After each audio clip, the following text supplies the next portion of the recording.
Imagine being told you could bring a dead American icon back to life and get a guaranteed 25% return for doing it. For hundreds of investors, the pitch was irresistible.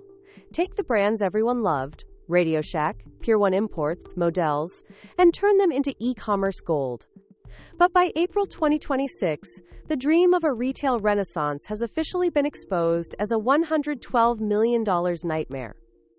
The SEC has officially charged the founders of Retail Ecommerce Ventures, the famous influencer Lopez and Mehr, with operating what they call a massive Ponzi-like scheme.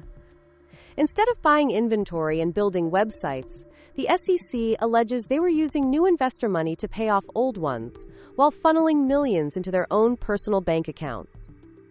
This is the investigation into the scam that didn't just fail. RadioShack exploited its ghost. In 2019, Lopez wasn't just a guy with a Lamborghini in his garage. He was a marketing machine. Alongside Mehr, the co-founder of the dating app Zoosk, they launched Retail Ecommerce Ventures, or REV. Their strategy was vulture capitalism with a digital twist. Buy the intellectual property of zombie brands like Pier and RadioShack for pennies on the dollar and relaunch them as online-only powerhouses. To fund this, they bypassed traditional banks and went straight to the public. They sold unsecured notes promising annualized returns as high as 25%. For context, that is more than double the historical average of the American-listed 500 companies, a classic red flag that hundreds of investors ignored. By September 2025, the SEC finally pulled back the curtain. The complaint alleges that between 2020 and 2022, REV raised $112 million from over 600 investors. But behind the scenes, the retail empire was a graveyard. The SEC states that none of the acquired brands ever turned a profit. Instead of fixing the businesses, the founders allegedly used a triage system. When one brand ran out of cash, they simply moved money from a different portfolio company to cover the losses.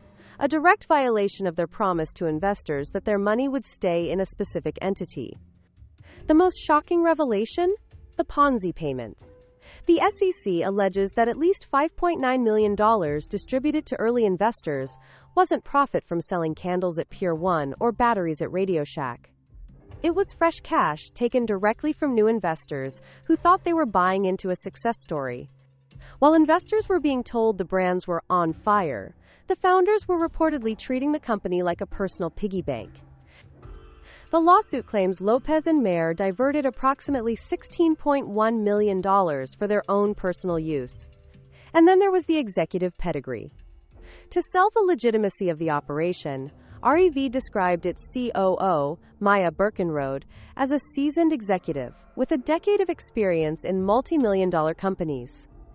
The SEC's investigation found a slightly different resume. Her previous experience included working as a substitute preschool teacher and a radio station promoter. By 2023, the house of cards collapsed. Creditors foreclosed on REV's assets, and the company quietly dissolved, leaving investors with nothing but worthless paper. The business lesson here is a brutal reminder of the nostalgia trap. Just because a brand has a famous name doesn't mean it has a viable future, especially when that name is being used as bait for a high-yield investment. As of April 2026, the SEC is seeking permanent bans to stop Lopez and Mehr from ever serving as corporate officers again. But for the hundreds of people who lost their savings, the damage is done. The knowledge Lopez promised wasn't how to build a business, was how to exploit the memory of one. If you want to see the truth behind the internet's biggest gurus, hit the subscribe button. And let us know in the comments. Did you ever believe in the RadioShack comeback? Or did you see the red flags from the start?